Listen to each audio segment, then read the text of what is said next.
Hello guys, welcome. Tingnan natin kung kaninong energy 'to. Puwedeng sa'yo, puwede rin sa person mo. So, be open-minded po, hindi halos lahat maka-resonate. So, kaninong energy naman 'to? Give me the message, kaninong energy 'to?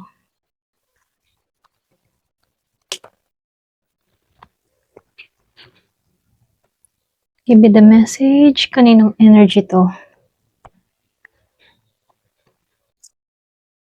Knight of Pentacles, Strength Reverse, Queen of Cups, Death, then Four of Cups, Reverse. So, dito malakas dito Leo, Virgo, Capricorn, Taurus, Scorpio, Cancer, and Pisces, Aries, Leo, Sagittarius, Gemini, Libra, and Aquarius. Halos lahat naman nandito. Malakas si Pisces, si Leo, si Sagittarius, si Taurus. Ayan. Si Libra, meron din. Start na tayo. So, dito, base sa mga lumabas sa baraha, mabigat ito. Kumbaga, meron kasi ditong nararamdaman pa. Kadalasan kasi pag ganito yung lumalabas, yung bang tipo na may malalim na connection kayo sa nakaraan. Kasi dito, lumabas ang Strength Reverse, Queen of Cups Reverse, Four of Cups Reverse. Ang daming naka-reverse. So, nakikita ko dito, malaki yung posibilidad na ito yung energy ng isang taong may history sa'yo or nagkaroon ng emotional attachment sa'yo. Kumbaga dito, lumalabas itong si Knight of Pentacles upright, Strength Reverse, at si Queen of Cups Reverse dito. Kumbaga, pinapakita nito yung isang tao na dati seryoso or steady yung connection ninyo, pero ngayon mahina yung loob at emotional, Kumbaga, mahina yung loob at unemotionally stable dito, okay? Kasi siya yung klase ng taong takot na harapin yung nararamdaman niya. Alam mo yun? Pwedeng meron siyang emotional imbalance dito. Kasi dito sa Queen of Cups Reverse, madalas kasi kapag ito'y lumabas ng naka-reverse, nasaktan to, nagtago siya ng kanyang nararamdaman or nahirapang ipakita yung tunay niyang nararamdaman. Malaki yung pagbabago na nangyari sa kanya ngayon, okay? Kasi dito sa death, at meron din ako nakikitang Four of Cups Reverse and the Empress Reverse dito. Ito yung malinaw na nagkakaroon to ng transformation. Pwedeng may nangyari dito sa buhay niya na nagpabago ng pananaw niya tungkol sa'yo. Okay? Pero meron akong nakikitang dalawang bagay na nakikita dito. Kasi dun pumapasok kasi yung realization niya ngayon. As in ngayon meron siyang pagsisisi dito sa pagkawala ng value sa connection ninyo. Dito sa The Empress Reverse. Posible pakaramdam na ng tao na to na nasayang or nasira na yung isang bagay na dapat sana maganda na nangyayari ngayong future, okay? Yung mental struggle ng tao na to, medyo mabigat dito sa dalawang tong card na to. Kasi nag-aalala to nag-overthinking siya, may pagka-insomnia or pag-iisip gabi-gabi. Ibig sabihin lang, ito yung taong merong mentally burden sa nangyari sa inyo. Pero dahil naka-reverse si Chariot, hindi siya makagawa ng aksyon o hindi niya alam kung paano itama yung sitwasyon dito. Okay? Ayan. Pero ganun pa man, meron tong totoong nararamdaman dito sa Ten of Cups and dito sa Justice upright. Para bang alam mo yun, masaya tong tao na to na magkasama kayo. Kasi tingin niya dito, ideal partnership ka, ideal relationship yung meron kayo. Pamilya talaga yung turing ng tao na to sa'yo, pang long term yung connection. Nakikita ka niya bilang isang potential happiness niya. Pero kasama dito sa justice, meron lang mga konting realization dito na alam niyang meron siyang mga ginawang mali. Or pwede rin may nangyari na hindi naging siyang pata sa connection ninyo. Kaya may sense yung karma or pagsisisi niya dito. Okay? So, nakikitaan ko lang dito yung nararanasan ng tao na to ngayon. Okay? Dito sa Six of Pentacles, lumabas si Nine of Wands at si Five of Cups dito. So, imbalance yung pagiging niyang, yung nangyayari sa kanya, imbalance. So, nakikitaan ko dito, malakas yung pagsisisi talaga, no? Kasi dito sa Five of Cups, malinaw yung card ng panghihinayang. Nanghinayang siya eh. Pakaramdam niya may nawala or may nasira na hindi niya maibabalik gaya ng dati. Kaya yung nakikitaan ko lang dito na kabuang energy ng taong ito, may lalim na emotional connection pagdating sa'yo noon. Kaya ngayon, puno siya ng pagsisisi, overthinking at panghihinayang. Nakikita ka pa rin ng tao nito si Ten of Cups na ikaw yung happiness niya pero hindi niya alam kung paano ayusin or lapitan ka ulit sa ganitong sitwasyon. Yung ganito kasing kombinasyon, madalas kasi lumalabas sa pagiging ex-lover. Yung iba sa inyo, ex-lover mo to, or pwede rin taong nagkamali o nag-traitor sa'yo, taong merong unfinished emotional connection sa'yo. So, ibig sabihin, kilala mo na to, may history na talaga kayo ng taong ito. Okay? Ayan, ito na yung nakikita ko. So, tingnan natin kung mahal ka pa ba niya. So, mahal ka pa ba niya? Ayan. Mahal ka pa ba nito?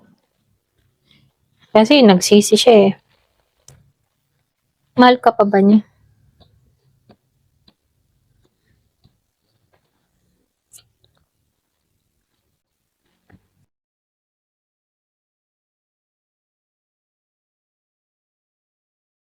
Lagi lumalabas sa Empress dito, 2 beses, naka-reverse.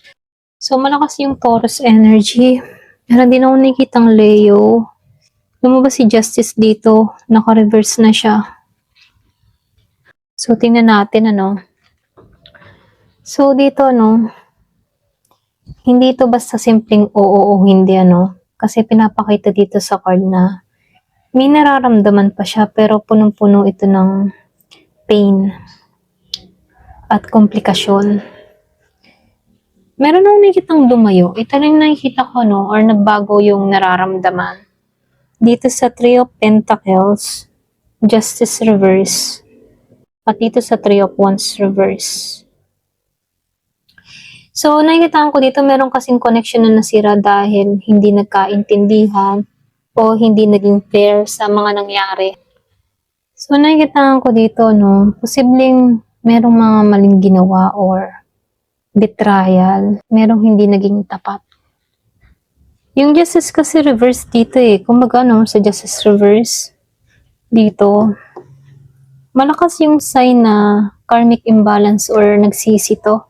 Para bang nag-guilty siya, nakonsensya. Dahil lumabas yung Three of Wands dito, na naka-reverse, nagpapakita ito na nawalan siya ng direksyon o future plan pagdating sa connection ninyo. So, ibig sabihin, nawala yung feelings pero nasira yung foundation dito.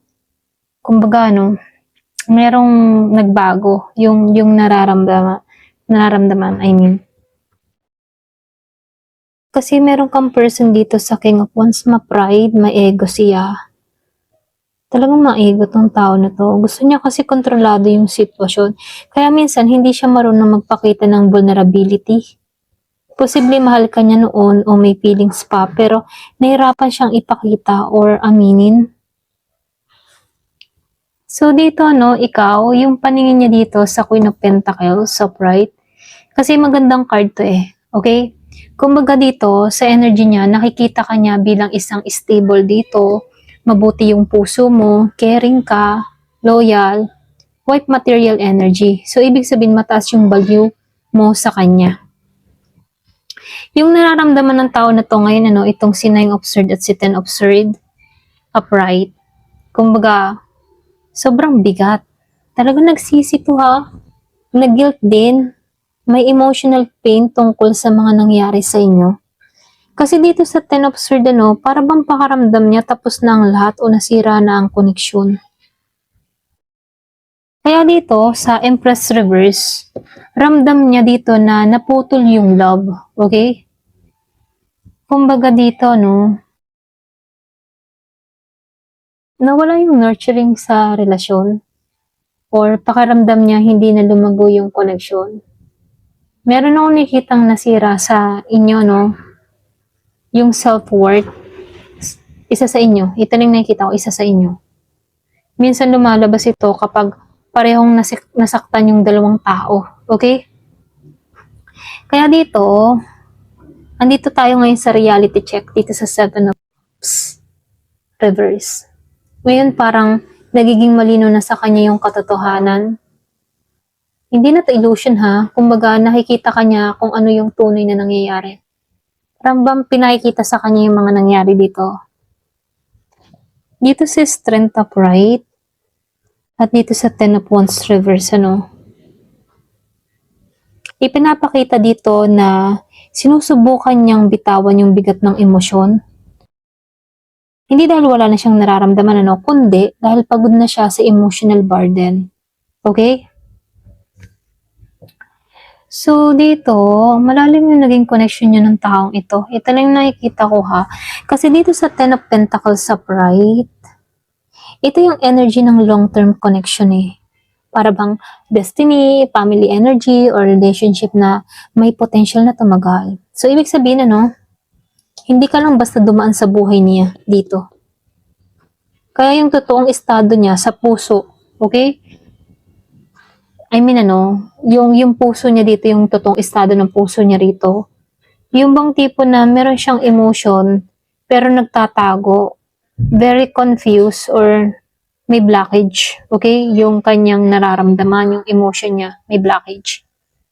So, nakikitaan ko dito, may feelings pa ito, kaya lang, nasaktan at napagod na yung puso niya. Nakikita ka niya bilang isang mataas na value na tao sa buhay niya ngayon, ha? Pero ngayon, para bang pinipili na lang muna nitong i-let go o isuppress yung nararamdaman niya dahil sa sakit ng mga nangyari sa nakaraan. So, nakikitaan ko lang dito, no, malakas. Malakas dito na lumalabas sa spread mo na merong unfinished emotional connection, okay? So, ibig sabihin dito na mahal ka pa rin naman niya. Okay? Iniisip ka pa ng tao na to. Ito lang nakikita ko. Mahal ka pa rin ito. Ayan. Hanggang dito na lamang po. Thank you for watching. Love and peace.